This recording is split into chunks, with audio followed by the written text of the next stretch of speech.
പാതിവില തട്ടിപ്പ് കേസിൽ KN ആനന്ദകുമാർ കസ്റ്റഡിയിൽ. നടപടി മുൻകൂർ ജാമ്യാപേക്ഷ തള്ളിയതിന് പിന്നാലെ സായ്കുമാറുണ്ട് വിശദാംശങ്ങൾ. സായ്കുമാർ, എന്തൊക്കെ കാരണങ്ങൾ കൊണ്ടാണ് ഇപ്പോൾ ജാമ്യാപേക്ഷ തള്ളിയിരിക്കുന്നത്? എപ്പോഴാണ് കസ്റ്റഡിയിൽ എടുത്തത്? ആര്യ, അല്പം മുമ്പാണ് അദ്ദേഹത്തിന്റെ വസതിയിൽ വെച്ച് അദ്ദേഹത്തെ കസ്റ്റഡിയിലെടുത്തത്. ഇന്നാണ് അദ്ദേഹത്തിന്റെ ജാമ്യാപേക്ഷ തിരുവനന്തപുരം സെഷൻസ് കോടതി മുൻകൂർ ജാമ്യാപേക്ഷ തള്ളിയത്. ഉടനടി തന്നെ ക്രൈംബ്രാഞ്ച് ഉദ്യോഗസ്ഥർ അദ്ദേഹത്തെ കസ്റ്റഡിയിൽ എടുക്കുകയായിരുന്നു. അദ്ദേഹത്തിന്റെ മുൻകൂർ ജാമ്യാപേക്ഷ തള്ളുന്നു. ഉടൻ തന്നെ ക്രൈംബ്രാഞ്ച് ഉദ്യോഗസ്ഥർ അദ്ദേഹത്തെ കസ്റ്റഡിയിൽ എടുക്കുകയാണ്. ഈ കേസിൽ ഏറ്റവും നിർണായകമായ ഒരു അറസ്റ്റാണ് ഇപ്പോൾ ക്രൈംബ്രാഞ്ച് രേഖപ്പെടുത്തിയിരിക്കുന്നത്. പാതിവില തട്ടിപ്പിൽ അദ്ദേഹത്തിന് പങ്കുണ്ട ട്രസ്റ്റിന് നേതൃത്വത്തിലാണ് ആ ഒരു തട്ടിപ്പ് നടത്തിയതെന്ന് വലിയ രീതിയിലുള്ള വിവരങ്ങൾ, തെളിവുകൾ അന്വേഷണ സംഘത്തിന് കിട്ടിയിരുന്നു.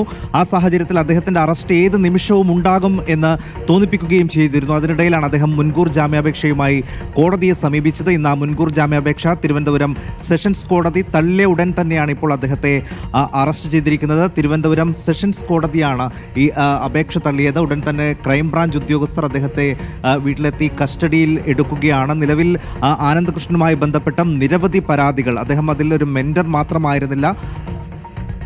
ഇപ്പോൾ ശാസ്തമംഗലത്തെ വീട്ടിൽ വെച്ചാണ് അദ്ദേഹത്തെ കസ്റ്റഡിയിലെടുത്തത് എന്നുള്ള ഒരു വിവരം കൂടി വരുന്നു. ഇതിലൊരു ഉപദേശകൻ മാത്രമായിരുന്നില്ല, ഇതിൽ ആളുകളെ ഈ പണം നിക്ഷേപിക്കുന്നതിന് വേണ്ടി പ്രധാനപ്പെട്ട കാരണക്കാരിൽ ഒരാൾ KN ആനന്ദകുമാർ ആണ് എന്ന തരത്തിലുള്ള നിരവധി തെളിവുകൾ ഇതിനോടകം തന്നെ അന്വേഷണത്തിന് ലഭിച്ചിട്ടുണ്ട്. അനന്തകൃഷ്ണൻ മാത്രമായിരുന്നില്ല, ഇതിൻ്റെ എല്ലാം ബുദ്ധി കേന്ദ്രം എന്നുള്ളത് സായിഗ്രാം ട്രസ്റ്റിൻ്റെ ഡയറക്ടറായിരുന്ന ആനന്ദകുമാർ ആണ് എന്ന് നേരത്തെ തന്നെയുള്ള മൊഴികളുണ്ടായിരുന്നു. പല വിധത്തിൽ പരാതി നൽകിയതും ആനന്ദകുമാറിന് എതിരായിട്ട് തന്നെയാണ്.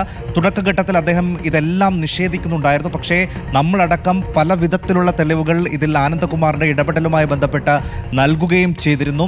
താൻ ഇതിൽ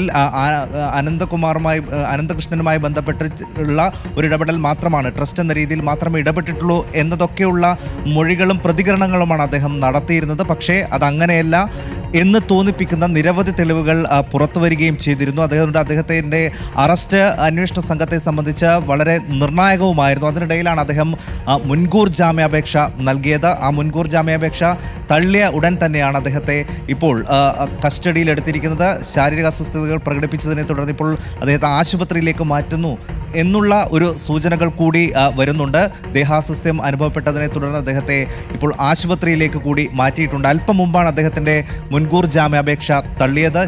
ശാസ്തമംഗലത്തെ അദ്ദേഹത്തിൻ്റെ വീട്ടിൽ വെച്ചാണ് അദ്ദേഹത്തെ കസ്റ്റഡിയിൽ എടുത്തത്. ദേഹാസ്വസ്ഥ്യം അനുഭവപ്പെട്ടതിനെ തുടർന്ന് അദ്ദേഹത്തെ ആശുപത്രിയിലേക്ക് മാറ്റുകയും ചെയ്തു. എന്തായാലും പകുതി വില തട്ടിപ്പ് കേസ് കേരളം കണ്ട ഏറ്റവും വലിയ നിക്ഷേപ തട്ടിപ്പുകളിൽ ഒന്നായി മാറുകയും ചെയ്തു. ആ തട്ടിപ്പ് കേസിൻ്റെ ഏറ്റവും പ്രധാനപ്പെട്ട കണ്ണിയായ ആനന്ദകുമാറിനെ കൂടി കസ്റ്റഡിയിൽ എടുക്കുന്നതോടുകൂടി അന്വേഷണം അതിൻ്റെ പ്രധാനപ്പെട്ട ഒരു ഘട്ടത്തിലേക്ക് കടക്കുന്നു. അദ്ദേഹത്തിന് മുൻകൂർ ജാമ്യം നൽകാൻ കഴിയില്ല എന്നുള്ളൊരു നിലപാടാണ് തിരുവനന്തപുരം സെഷൻസ് കോടതി ഇന്ന് എടുത്തത്.